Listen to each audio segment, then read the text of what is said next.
श्री कृष्ण शरणम मम।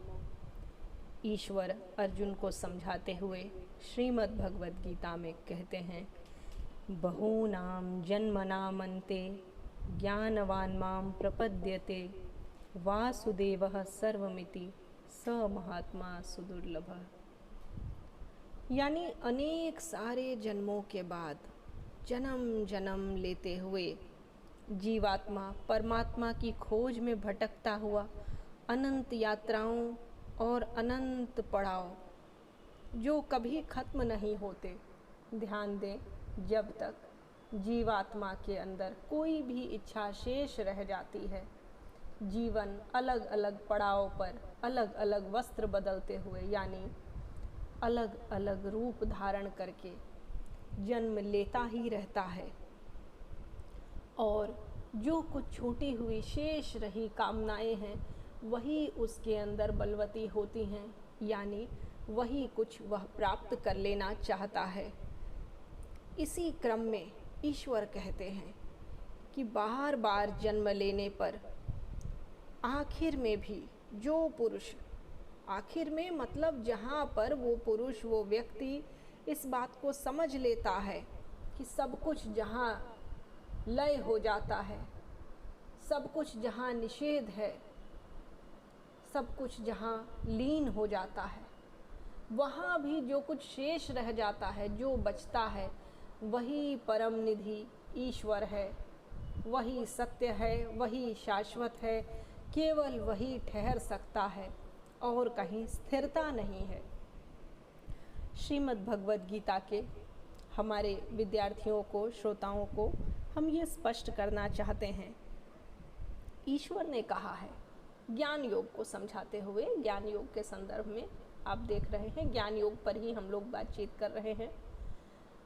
तो ज्ञान योग को समझाने के क्रम में ये बात आई है कि वह व्यक्ति जो जब यह समझ लेता है कि जीवन में जो कुछ नित्य है, शाश्वत है, वही ईश्वर है या वह ईश्वर ही है, उसके अतिरिक्त कुछ भी शाश्वत नहीं है, नित्य नहीं है, सभी थोड़ी देर की आयु लेकर आए हैं।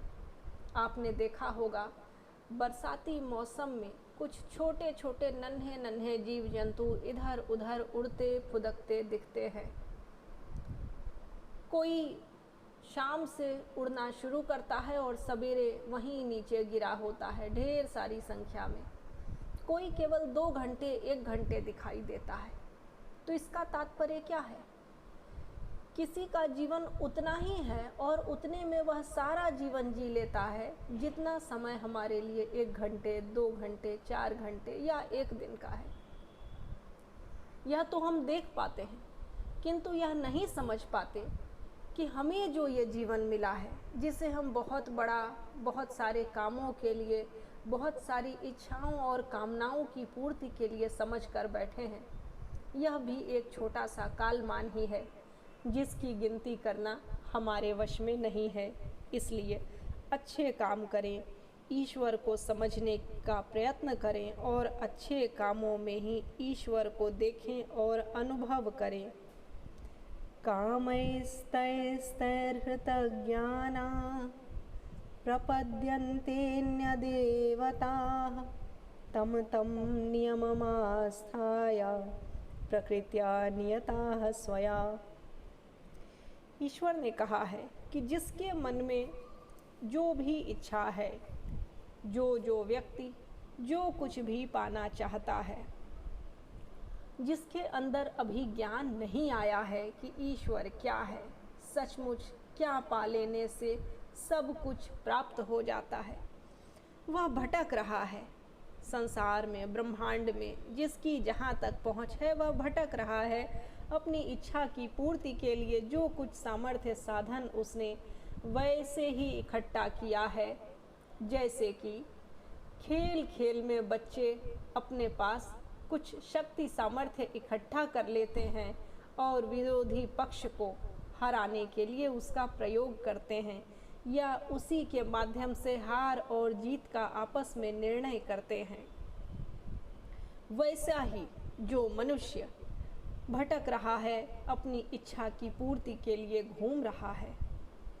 वह अपने स्वभाव से प्रेरित होकर जो कुछ भी नियम है, सत्य है, नित्य है, उसको पहचान नहीं पाता, किंतु अलग अलग देवताओं को अपनी अलग अलग कामनाओं से प्रसन्न करके, अपनी कामनाओं की पूर्ति के उद्देश्य से प्रसन्न करके वह थोड़ा सा कुछ प्राप्त कर लेना चाहता है, जिसका पाना और नहीं पाना सब यहीं छूट जाता है।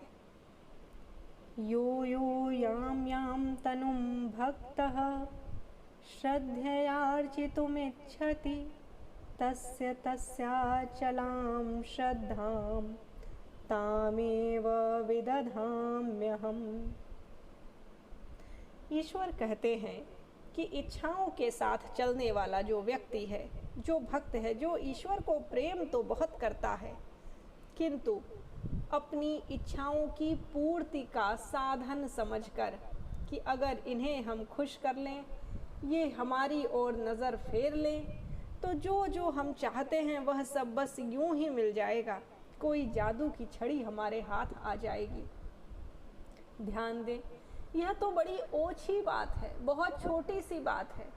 इस संसार में जहाँ वैसे ही सब कुछ क्षण भंगुर है, सभी वस्तुएं, चराचर जगत, जड़ चेतन, जीव जंतु, जलचर, थलचर, नभचर, वृक्ष, पादप, मनुष्य, सभी अपनी छोटी छोटी आयु लेकर आए हैं, जिन्हें हम निर्जीव समझते हैं। पत्थर, पहाड़, समुद्र, नदियाँ, धाराएं, ये सभी अपनी अपनी गति, अपनी अपनी दिशा और अपनी अपनी आयु लेकर ही आए हैं। आपने देखा होगा, कभी कहीं पर कोई पहाड़ नहीं था, चट्टान थे, रेत थी, वहाँ बहुत बाद में देखा गया पहाड़ हो आए। कहीं पर पहाड़ थे, वे अब वहाँ नहीं रह गए। इसका बहाना भिन्न भिन्न प्रकार के प्राकृतिक संयोग बनते रहते हैं। कभी कहीं ज्वालामुखी हो आया और वहाँ पहाड़ बन गया, इससे पहले वहाँ पहाड़ नहीं था, या इससे पहले वहाँ भूमि वैसी नहीं थी, उर्वरा भूमि और खेत या कृषि होती थी। ऐसे ही जीवन में सब कुछ समय समय पर बदलता रहता है। यह संपूर्ण जीवन जड़ चेतन समेत क्षण भंगुर है। बस यही एक बड़ी छोटी सी बात हम भूल जाते हैं। इतनी ही बात अगर समझ लें तो जो छोटी छोटी चीज़ें हैं जिसे हम प्राप्त करना चाहते हैं, जिसके आगे बहुत बड़ी चीज़ों की अनदेखी कर देते हैं, उसकी अनदेखी करने से बच जाएंगे, और जिसे प्राप्त करना सबसे अधिक आवश्यक है उसे प्राप्त कर सकेंगे। श्री कृष्ण शरणम मम।